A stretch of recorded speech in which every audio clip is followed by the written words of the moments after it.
I've got chickens behind me here. I'm going to show you what we do. We've been hatching our own chickens now for, I don't know, 6 months, something like that.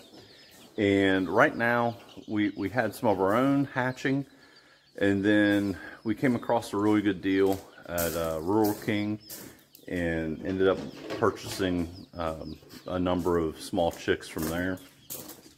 But they're different sizes. So we got our brooder, been using our brooder for a while now, but we need to get the bigger chickens out because we have more, maybe 10 or so baby chicks in the incubator right now that I need to move up here in just a few minutes. So let me zoom in here. Hard to see with the red. See how big some of these are and then how small some of the others are.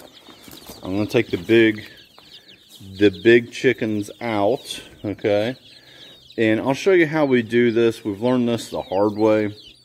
We have to do kind of like an entry, we have to do a phase introducing them to the bigger full-grown chickens. And boy, I tell you what, they sure do mess up their water in a hurry.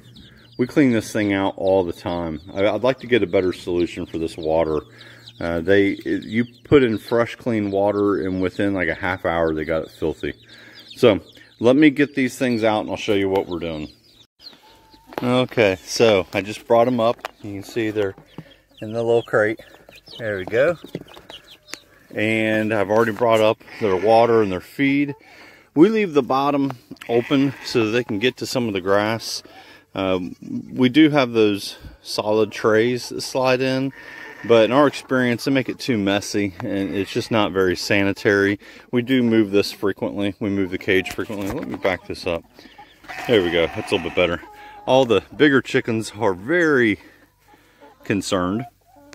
One thing that we realized is that we had to do some sort of introductory with these smaller ones.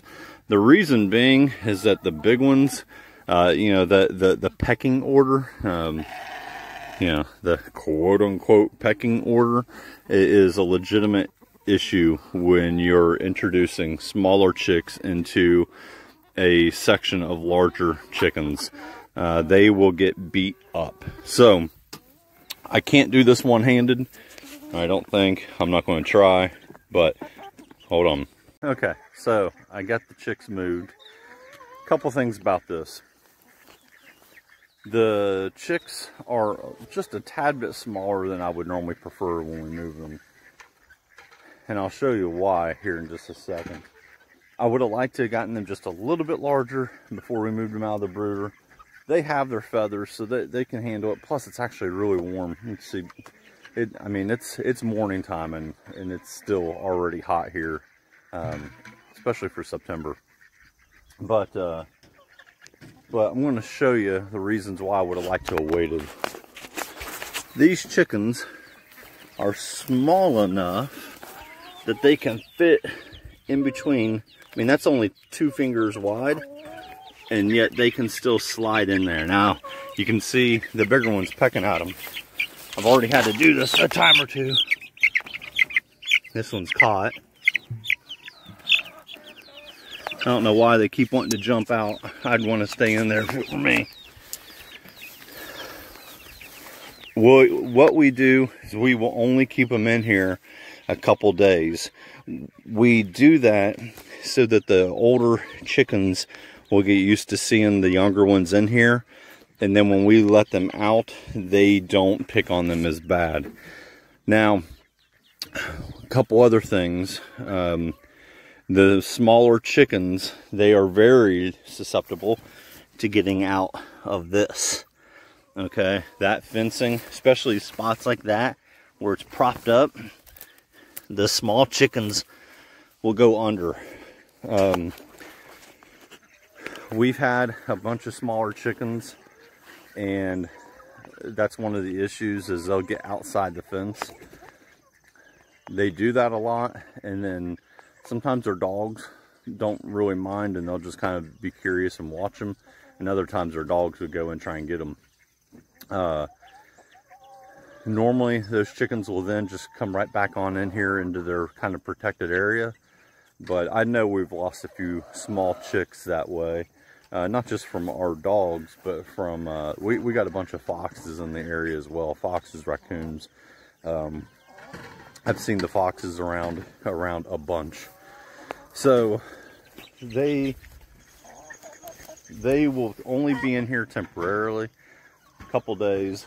And one thing I know, right now we're getting the morning light, so they're getting the light. But at lunchtime and beyond, the sun will be up above them. They'll get some shade from here, so they won't be in the sun all day. They won't be in the sun in the highest heat of the day. But that's it. Still looking forward to, if you're watching any of our other videos, we're going to be dismantling that Chibbit here soon. We're building the chicken wagon. Still don't have a name for it. I got to come up with something better than chicken wagon. And then since I'm up here, it's kind of into the sun. Maybe I can get over here. Whew. Since I'm up here, let me spin around. Look at the goats. We still got some kids. Got the mamas there. And then there's Buster. Whoop. There's Buster with his rams. The plan is that all of these, let me back up. All of these will be off the property within about a month. We're looking to get them moved on here shortly. And then that'll be one less task that we have. Although it will be sad to see Buster go to a new home, because he's a terrific ram. But if we're going to keep breeding the ewes that come from him, we don't want to do that. We don't want to breed them to his daughters. So there's the chickens. There's a bunch of chickens filling up water. And thank you very much. Keep watching, like, and subscribe. See y'all next time.